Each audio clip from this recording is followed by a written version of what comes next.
Government bans cash transactions at any of the nation's post offices. Yoruba socio-cultural group Afenifere vents on relationships in Aso Rock. In international news, 15 persons dead, including police officers, in Thailand's biggest separatist attack. And in sport, fans lament over Golden Eaglet's early exit from Under-17 World Cup. This is ANN News. I am Olajumoke Olatunji. Now, next time you head to any of the country's post offices, ensure you have your cashless instruments with you. The Ministry of Communications and Digital Economy has instructed NIPOS to discontinue cash transactions nationwide. The Minister of Communications and Digital Economy, Dr. Isa Ibrahim Pantami, gave the order in a statement on Thursday. Pantami says some unscrupulous elements have been taking undue advantage of the cash payment system at NIPOS to engage in corrupt practices. The minister says his order tallies with the anti-corruption agenda of the president and the mandate of the Federal Ministry of Communications and Digital Economy. The minister's directive says all NIPOS offices must immediately revert to point of sales, POS, and bank teller transactions. The directive also says NIPOS customers should insist on POS transactions when conducting business at any of its offices nationwide. The ministry says this is a temporary directive to deal with corruption and that it is currently working on fully automating NIPOS systems as a permanent solution to the challenge. Dr. Pantami also assailed the delay in NIPOS service delivery and charged the Postmaster General to find a solution to it. The Yoruba socio-political organization Afenifere seems to smell a rat in relationships within Aso Rock. Spokesperson of the organization, Yinka Odumakin, has charged that the office of the vice president, in his words, has been stripped of many of its duties. Odumakin says there has been serial assaults on Oshibajo's office for a very long time now. He was referring to President Buhari's signing of the offshore oil fields bill in London earlier this week. It says this act has fueled speculations that Vice President Yemi Oshibajo has been sidelined and is being marginalized. The group claims that for some time now, no data had been transmitted to the National Assembly whenever the president traveled overseas. It also claims that most of the functions of the Vice President's office has been stripped, many of them taken to the Ministry of Humanitarian Affairs. The Federal Capital Territory Police Command said on Wednesday it had arrested more than 40 suspects of rape, kidnapping, and other criminal activities in the territory. The Police Command's Commissioner, Bala Siroma, said at a news conference in Abuja, 26 of the suspects were kidnapped syndicates arrested during a joint counter-kidnapping operation among the police, military, and other security agencies. Siroma said the suspects were part of different kidnap syndicates operating along Kuje, Rubochi, Kwali, and Abaji axes of the Federal Capital Territory. Various items were recovered from the suspects, including locally fabricated firearms, one Deng gun with 10-round cylinder loader, 4 cartridges, and 3 cutlasses. The commissioner said 3 face masks, 24 wraps of dry leaves expected to be marijuana, several identity cards and charms were also recovered from the suspects. He also disclosed that other kidnapping and criminal plots were foiled by the police in other areas of the Federal Capital Territory.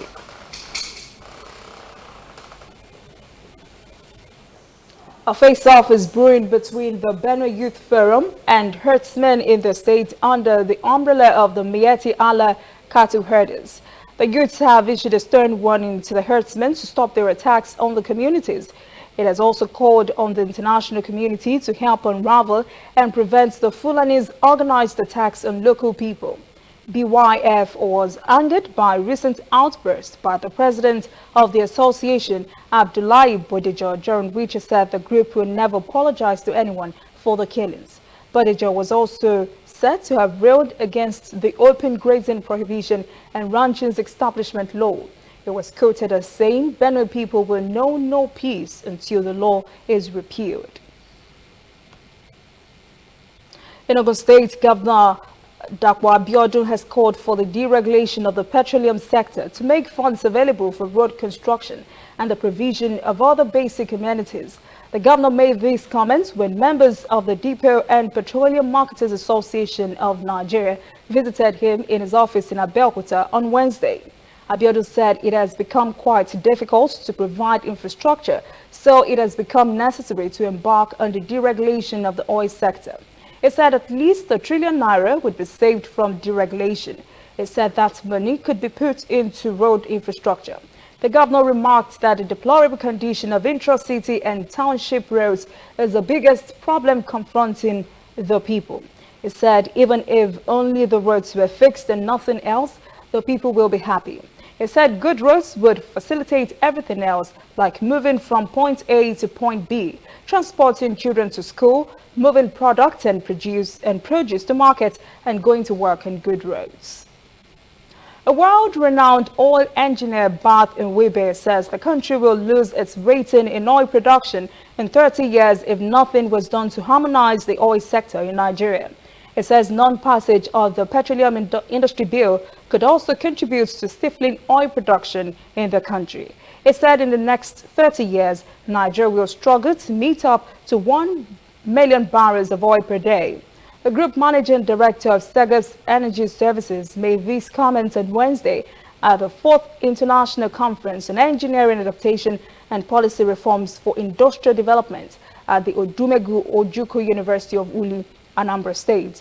He said one of the challenges Nigeria faces was low exploration, drilling and production activity. Nwebe said it's easy to see how Nigeria had become the poverty capital of the world today. He said the country had 40 oil rigs in the 1980s. Today, it has just 17. He said Nigeria needs passage of the Petroleum Industry Bill, which has been lying there for 12 years. The energy expert also said the cheapest way to raise funds for the country was to increase the oil production to 5 million barrels per day. Nwebe also said the country needed to embark on urgent agency reforms to increase exploration. Coming up, African stories. 37 persons die in attack on mining convoy in Burkina Faso. And later, international news. 15 persons dead, including police officers in Thailand's biggest separatist attacks. Dear mommy, you went out that night with the baby in your tummy, but you did not come back. The baby is very fine and she eats and sleeps a lot. Everyone says that you are in a better place, but I miss you so much. I keep asking them, where is the better place? But nobody answers me. Auntie Carrie just hugs me and says, go and play. Mommy, I miss you. Please, when are you coming home? I still do miss you, Mom. And in honor of your memory, I'm a doctor today working with the MTN Foundation to save mothers and children every day. Ending mother and child mortality in Nigeria is dear to us. We will keep strengthening this most important bond just for you. Welcome back. This is ANN News. Now to African stories. At least 37 civilians have been killed in eastern Burkina Faso and more than 60 wounded in an attack on a mining company convoy. Regional authorities said on Wednesday 5 buses transporting workers of Canadian gold miner Semafa came under attack about 40 kilometers from Bongoi. A military escort vehicle was reportedly struck by an explosive device before gunmen opened fire. It is reported that this is the third deadliest attack on the foreign mining company staff in 15 months. The company has offered condolences to the families of the victims and said it's working with all levels of authority to ensure safety and security of its employees, contractors and suppliers. The military has struggled to contain violence that spilled over the country's border from neighboring Mali. Togo's National Assembly has made a major change to its electoral law that would allow Togolese people living abroad to vote in the upcoming election. The House voted on Tuesday the diaspora right to vote, which has been one of the opposition's demands. Members of the ruling coalition said after the votes that everything was on track for next year's election. Togolese parliament also approved earlier this year a change to its constitution allowing President Faure Gnassingbe, who took power in 2005, had to succeed in his father to run 2 more times and remain in office until 2030. Opposition kicked against this. A number of protests in Togo over the electoral process in recent times have been violently suppressed by security forces. Prolonged drought has had severe negative effect on pastoralist families in Ethiopia's Somali region. Widespread deaths of livestock and increased food insecurity have worsened the situation for an already poor population. Now, the United Nations World Food Programme is collaborating with the Ethiopian government to provide aid to an estimated 2 million persons in need of life-saving food assistance. Koleta Wanjohi reports. Over 120,000 Ethiopians were displaced by flooding in October alone, according to the United Nations. The government says flooding is the biggest challenge after drought. So whenever the rainfall forecast is above normal, it is most likely to have flood in such flood-prone areas. So that we do have flood task force through which we provide early warning information. We are working disaster risk reduction activities such as breakage and prevention of overflow of rivers, especially perennial rivers like Wabi Shabale, mainly Awash. At a meeting of humanitarian agencies, Mitiku Kasa highlighted the need to invest in agriculture so that Ethiopia can reduce what it spends on importing food for victims of natural disasters. We are procuring wheat from international market. Currently in 2019 alone, we have procured around 1.6 million metric tons of wheat with the cost of $504 million. The World Food Programme says Ethiopia already does a lot to help victims of natural disasters, but improving on that will only work if the government takes the lead. Across the continent, Ethiopia is the main food assistance, humanitarian assistance provider as a country, greater than all others. So this gives us confidence and encouragement that with investment and with a strong policy framework, it's possible to address these challenges. But funding for humanitarian assistance in Ethiopia remains a huge challenge. As well as flood victims, there are over 7 million more people displaced by drought and ethnic clashes. According to the UN humanitarian agency, there is a funding gap of $319 million for Ethiopia to effectively provide for those in need of humanitarian assistance, including flood victims, by the end of the year.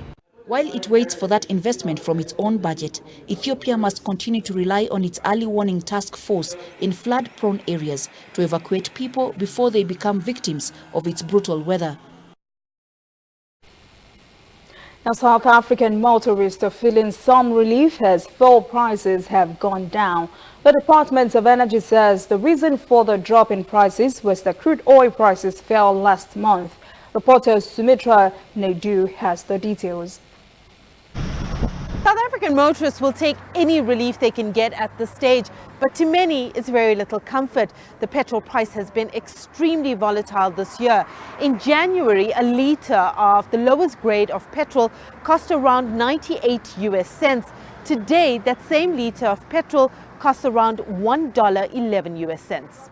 So we pay fuel on average of about 15 to 20,000 on our business, because we drive around and our schedule is like 30 minutes an hour on a garden, so we're always moving around teams.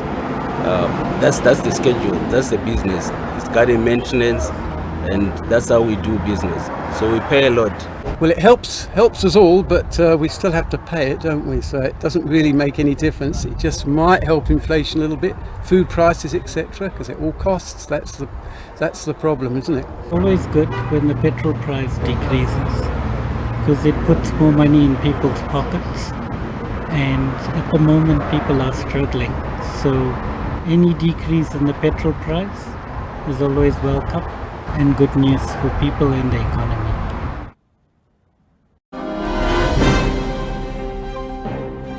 When we return, international news. 15 persons dead, including police officers, in Thailand's biggest separatist attack. And later, sports. Fans unhappy over Golden Eaglet's early exit from Under-17 World Cup.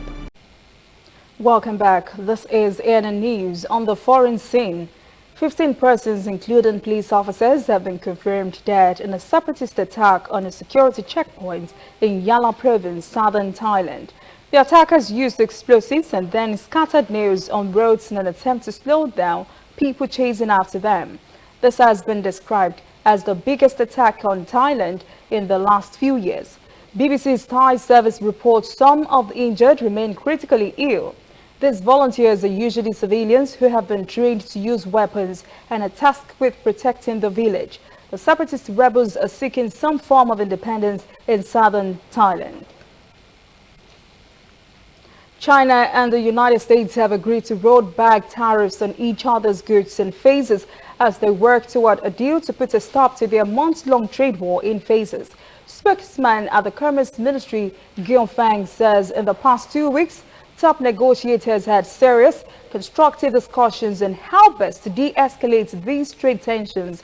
China's key demand since the start of negotiations has been the removal of punitive tariffs imposed by President Donald Trump, which by now apply to the majority of its exports to the U.S.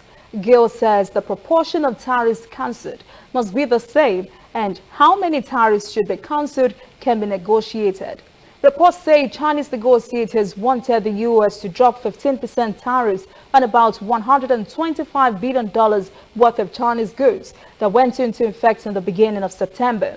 They are also seeking relief from earlier 25% tariffs on about $250 billion of imports from machinery and semiconductors to furniture. U.S. Democrats say they have enough material to move forward with public impeachment hearings, even though some Trump administration officials have refused to cooperate. In all of this, 3 U.S. diplomats who expressed alarm about President Donald Trump's dealings with Ukraine will serve as star witnesses when Democrats bring their impeachment case against Trump directly to the public with televised congressional hearings next week. Taylor and George Kent, career diplomats with experience in Ukraine, will testify before the House of Representatives Intelligence Committee next Wednesday. Maria Yonadovich, who was abruptly pulled from her post as U.S. ambassador to Ukraine in May, will testify 2 days after. All three have already testified behind closed doors.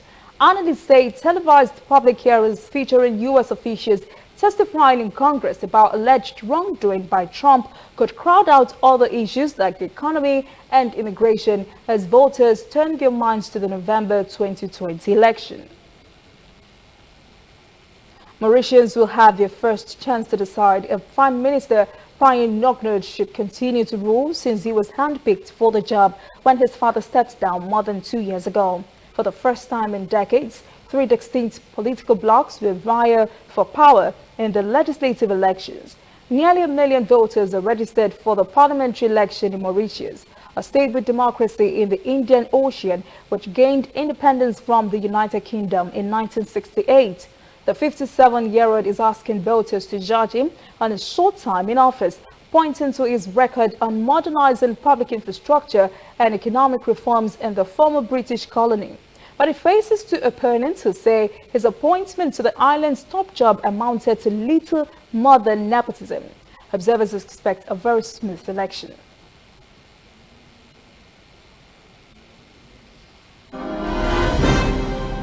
Up next, sports.